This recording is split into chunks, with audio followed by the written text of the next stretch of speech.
Most people think guidance is a matter of intelligence, that if you read enough, study enough, analyze enough, you will naturally find the truth. But the Qur'an quietly challenges this idea again and again.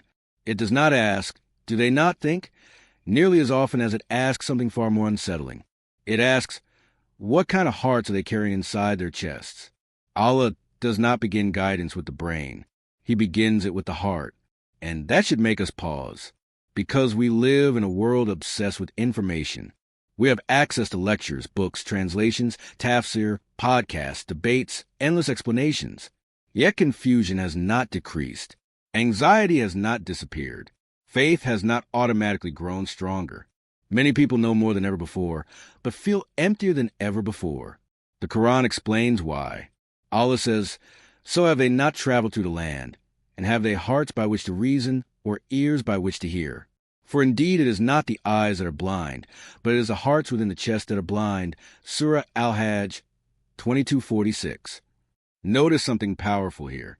Allah does not say the mind is blind. He says a heart can become blind, even when the eyes are open and the brain is functioning perfectly. This tells us something uncomfortable, but necessary. You can be intelligent and still be lost. You can understand arguments and still reject truth. You can analyze evidence and still feel no connection to Allah, because guidance is not blocked by lack of intelligence. It is blocked by the condition of the heart. This is why the Quran constantly speaks about hearts that are alive, hearts that are sick, hearts that are sealed, hearts that tremble, hearts that soften, and hearts that harden.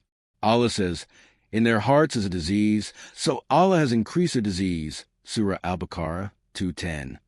A disease you cannot see on a scan. A sickness no doctor can diagnose. Yet it is more dangerous than any physical illness. And the Prophet Muhammad made this reality unmistakably clear when he said, indeed, in the body there is a piece of flesh. If it is sound, the whole body is sound. And if it is corrupted, the whole body is corrupted. Indeed, it is the heart. Sahih Bukhari and Sahih Muslim. The Prophet did not say the brain controls righteousness. He said the heart does. Why? Because the heart is not just a physical organ in Islam. It is the center of intention, the seat of sincerity, the place where arrogance is born, where humility lives, where love of Allah settles, and where hypocrisy hides. The brain processes information, but the heart decides what to accept. This is why two people can hear the same ayah, listen to the same reminder, experience the same hardship, yet walk away completely differently. One heart softens and returns to Allah. Another heart hardens and turns away. Allah describes this tragic contrast when he says, and we have certainly created for hell many of the jinn and mankind. They have hearts with which they do not understand. Surah Al-Araf 7:179. Not brains that fail, but hearts that refuse. The Quran is telling us something deeply psychological and deeply spiritual at the same time. Knowledge alone does not transform people. What transforms people is a heart that is willing to be transformed.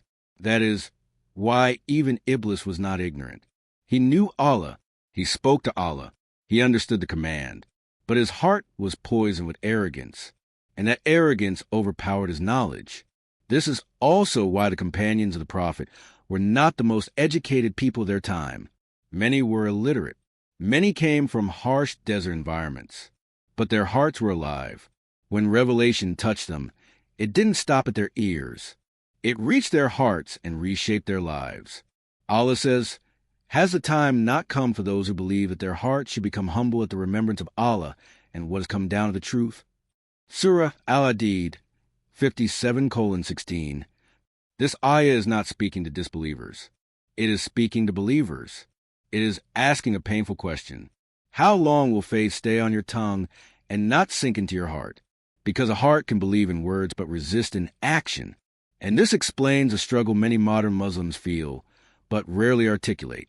The struggle of knowing what is right, but feeling disconnected from it. Knowing what Allah commands, but lacking the emotional strength to live it. That is not a failure of intellect. It is a sign that the heart needs attention. The Quran repeatedly links spiritual life to the heart. Allah says, O you believe, respond to Allah and the Messenger when he calls you to that which gives you life. Surah Al-Anfal 8:24. Life here is not biological. It is spiritual. A living heart feels remorse. A living heart feels hope. A living heart trembles when Allah is mentioned. Allah describes the believers by saying, "The believers are only those who, when Allah is mentioned, their hearts tremble." Surah Al-Anfal 8:2. Not their brains racing. Their hearts responding. And this is why the Qur'an does not ask you to simply think about Allah. It asks you to remember Him. Dhikr is not a mental exercise. It is a heart exercise. It softens what life has hardened. It cleans what sins have stained. This is also why sins are so dangerous, not just because of punishment, but because of what they do to the heart. Every sin leaves a mark. Every unchecked habit builds a layer, until a person reaches a point where truth feels heavy, reminders feel annoying, and worship feels empty. Allah warns us of this when He says, "No, rather, the stain has covered their hearts because of what they used to earn." Surah Al-Mutaffin 83:14. A stained heart does not reject truth loudly. It simply grows indifferent to it.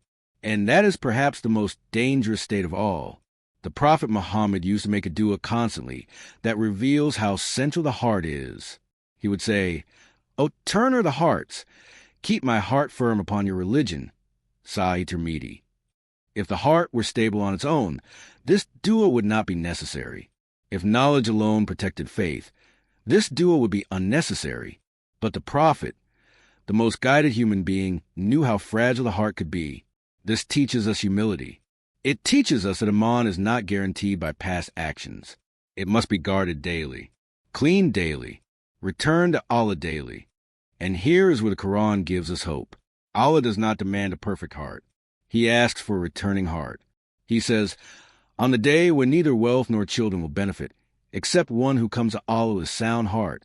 Surah Ash-Shura 26:88-89. A sound heart does not mean a heart that never struggled.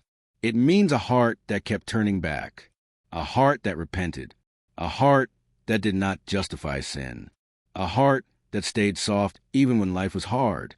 This is why the Qur'an speaks to the heart so often, because that is where real change happens, not in debates, not in arguments, not in endless analysis, but in sincerity, in humility, in remembrance, in turning back to Allah when no one is watching.